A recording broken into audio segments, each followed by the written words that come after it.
Hello everybody, I'm David and this is part 5 of Shame and Condemnation, a Christian's favorite weapon, and this is the conclusion. I'm ending the series with this one. This is a discussion on the harsh language that Jesus used. That's pretty much what I want to bring into the light right now. We like to, as Christians, we like to say, well, Jesus used it so we can use it. Jesus called people blind guides and brood of vipers, and saying woe to you for this and you fool for that. And we like to do that. We even like to use the Proverbs and the harsh language in the Proverbs used by Solomon and other guys who've written some of the chapters, and we like to use how David used a lot of harsh language, calling people fools, for not believing in God or whatever it is that was done. We like to say that we can do that because David did it, Solomon did it, Jesus did it. Jesus flipped tables, for God's sakes. What would Jesus do? Well, flipping tables is a possibility, and we like to do that, okay? But let's look at this scenario. Let's look at the background. Let's look at why Jesus did what Jesus did. There are reasons behind, these things, and we have to look at that. Let's look at Matthew 12, verse. Matthew 12, verse 33 through 37. We have where Jesus says, "Either make the tree good, and its fruits will be good, or make the tree bad, and its fruits will be bad. For a tree is known by its fruits. Brood of vipers." There we go. "How can you speak good things when you are evil? For the mouth speaks from the overflow of the heart.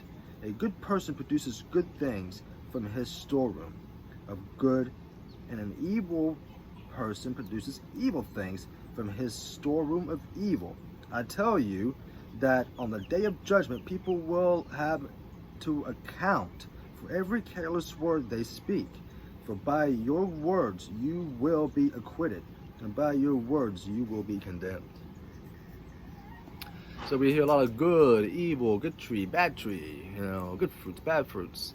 We have a lot of these things being spoken here about fruits, and I love to go to Galatians chapter 5, verse 21, 22, where it's talking about these good fruits, and that they're the fruits of the Spirit. And we often look at, well, what is Jesus talking to? Jesus is talking to the Pharisees, because if you read before that passage and after that passage, keep it within its context. He's arguing with the Pharisees, the teachers of the religious law. He is telling them, you guys think you're good because of your religious morals. He says you're not good because your heart is full of religion and legalism and condemnation that you place upon other people. You don't treat people well. And now, in other words, he's mad for how they treat sinners. Is mad of how they treat lawbreakers. Yeah, I mean, if you look at that, that's where it's falling into. What is bad is how we treat other people, regardless of whom we serve. If you're full of religion, full of legalism, full of law-mindedness, you're going to produce bad fruits, because Paul says that the law produces death. It produces wrongdoing. So that's what's happening, and we got to see that. And so Jesus is trying to, he is defending, first of all, himself because of him casting out the demon, and for the fact that all they want is a sign. They demand signs for this, signs for that. Prove to us who you are, and so that is what's producing this language from Jesus. And let's look at Matthew 21, verses 12 to 13.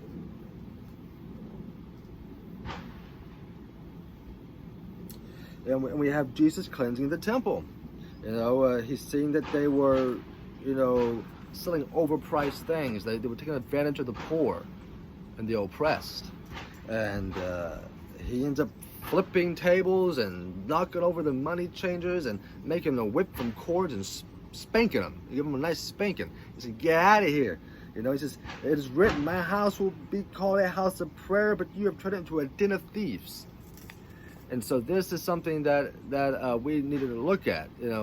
First of all, with our religious mindsets and the way that we do things, I think the way that Christianity is done here in America is so messed up. It is exactly like this day. We have turned ministering to the poor and to the oppressed and to the widows and to the orphans and to those who are hurt and living in pain and suffering. And we take advantage of, well, buy this book. If you buy this book on such and such, Your Good Life Now, or whatever it is, if you buy this book, you spend this amount of money, I can make your life good. Or if you buy this book of how to be a good steward of your money, or pay, give $1,000 seed, $1,000 seed, and I'll send this handkerchief with my sweat, my holy sweat, and you will, and you put it in your wallet and it'll produce money. You put it in your pillow, you have a good night's sleep. You'll be healed from the cancer in your brain or whatever it is. Honestly, we as Christians, we have really, really, really, really come so far to being exactly like this. And you think about this, that's what upset Jesus. That's what upset him. Was using the house of prayer as a marketplace. Using God to make money. I don't know, guys. Something happened to us. Matthew 23, 1 through 36. You have the woes that Jesus is saying to everyone. Woes to all of you. Woes to you guys, to you Pharisees and Sadducees. Woes to the scribes. Got all these woes. Honestly, read the woes, and you'll see how he's saying, you woes, you hypocrites. He says, I like this right here. Woe to you, scribes and Pharisees, hypocrites! You pay 1/10 of the mint, dill, and cumin, and yet you have neglected the more important matters of the law: justice, mercy, and faithfulness. Justice, mercy, and faithfulness are actually in the law. And that's the laws of love that Jesus is so... woe to you, blind guides. Woe to you, scribes and Pharisees, hypocrites. See, it's all about the religious, all the religious. He's not saying, woe to you, prostitutes, woe to you, drunkards, woe to you, winos, woe to you, disabled, woe to you, divorcee, woe to you, guys who committed who had abortions. It's not woe to them. It's woe to you, religious fanatics, because you have neglected all these people, not really giving them a choice. Not woe to you, drug addicts. Woe to you, religious fanatics, because you weren't there for them. You love to use the law for your own gain. You love to use your religion for your own personal holiness and for your own personal gain and to make money or whatever, but you're not out there doing anything. You're not giving the abortion clinics, the ladies going to the abortion clinics, a choice.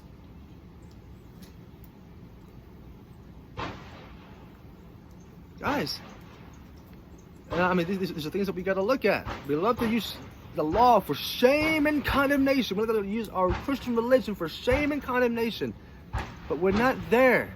We are not there, out there doing something and making a difference. Luke 13.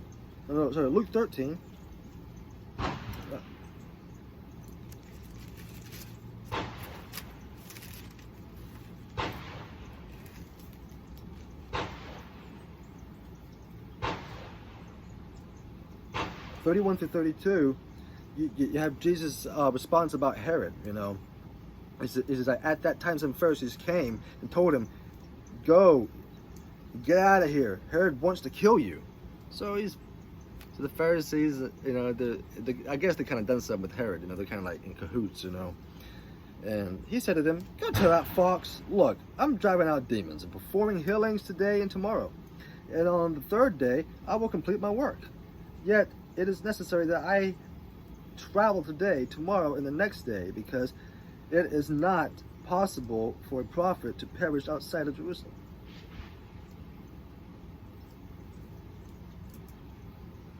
He says, "I'm doing this because I gotta die." So, Jesus is that. Of course, a fox was not tell that handsome guy, I'm doing this. It's like to that conniving, sneaking, lying, like a fox, So that word fox meant a lot in this passage, So it's Jesus pretty much telling him, I know what's gonna happen, and that's why I'm doing this. Leave me alone. I got this. I know what I'm doing, and of course, so we have that. We also have verses 1 through 17 about the healing of the daughter of Abraham. So he has a woman who's disabled by a spirit. So she's unclean, and she comes into the synagogue where she is not supposed to be. Oh man, if it wasn't enough for the leper and the last one to be amongst them, now we got this disabled woman because of a spirit coming into the synagogue. Don't these people get it? They don't belong there. What the heck? But we also got a woman with the issue of blood. Let's not forget her. She's supposed to be like outside of the gate because she can't stop bleeding. Disgusting person. Come on, guys. These women and the leper knew that Jesus had something, and they knew that going to him they would not be condemned. That Jesus was not about exclusion but including. And this woman, this daughter of Abraham, disabled by a spirit, knew that, and she was healed. And not only was she healed, but Jesus healed him on the Sabbath. What is he doing?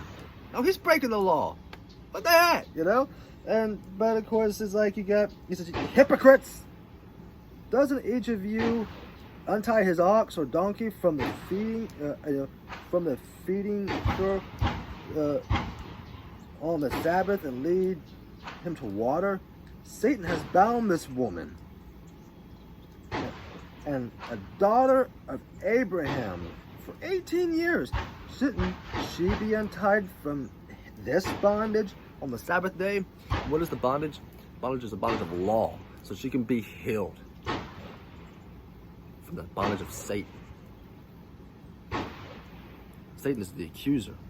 Bondage of the accuser. Someone who uses the law to keep that woman bound. Think about it. Think about what Jesus is saying here. Satan has had this woman bound. This law has had her bound where she can't receive freedom because you won't let her in because she's bound by a spirit. Satan didn't wasn't the one that caused her to be sick. That was a spirit of disability. But Satan, the accuser, kept her bound with that spirit by the law, by accusing her, saying that because she has this, she can't be amongst anyone, so she can't receive healing and deliverance because of a law. The accuser. And Jesus knew this, and he said, this is bullcrap, And then we got Mark, chapter 7, 24 through 29. And this is a Gentile mother's faith, okay? And so she comes up to Jesus. I'm honest to read this, and she is saying, son of David, son of David, son of David, have mercy on me. And I'm gonna go ahead and I'll find it for you.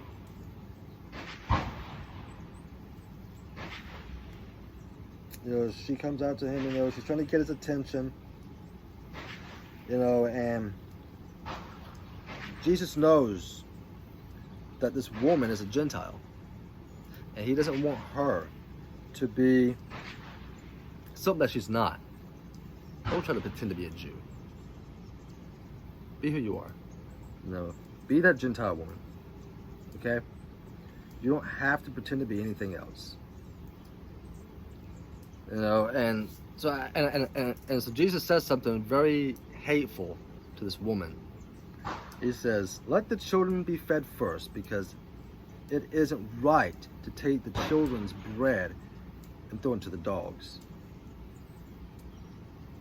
But she replied to him, "Lord, even the dogs under the table eat the children's crumbs." Then he told her, "Because of this reply, you may go. The demon has left your daughter." When she went back home, she found her child lying on the bed, and the demon was gone. Now, let's look at something here. Jesus uses things that, and it's wisdom. It's wisdom what Jesus is doing, and it's all out of love, because he's trying to get people to think about things. But we as Christians, we can't use these things, because 9 times out of 10, we're not using this kind of language from a love standpoint.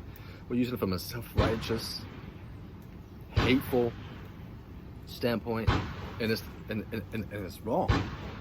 Jesus never did this to people who were humble. He didn't say these words to the broken, to the oppressed, to the minority, to the other. He said it to those who were sinning against the sinners, sinning against the lost, not realizing that they were lost too. Jesus was an advocate for those who were cast out and unwanted and oppressed and downtrodden. And in fact, if you read in all the messianic prophecies in the Old Testament, it says this is exactly what he's coming for.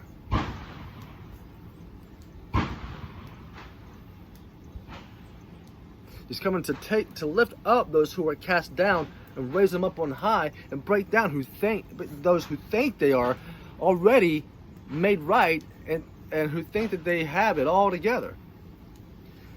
I tell you, the moment we as Christians think that we have everything together is the moment we are the furthest away from God than before we even said, "Hey, Jesus, come into my heart." And the other thing is, unless we're willing to die on the cross like Jesus did for those who are lost, maybe we better think twice about flipping tables. Maybe we better think twice about throwing stones. Maybe we better think twice before we start calling people hypocrites, before we even start putting each other down and other people down, before we start condemning and putting shame on others. If we're not willing to die on the cross, we're not allowed to use this language. We're not allowed to flip tables. We're not allowed to punish somebody else's child. How dare we? How dare we think we are any better or any different than anybody else? I hope you guys, like this. I know it's hard, but this is where my heart's at for those who are lost and those who are undone.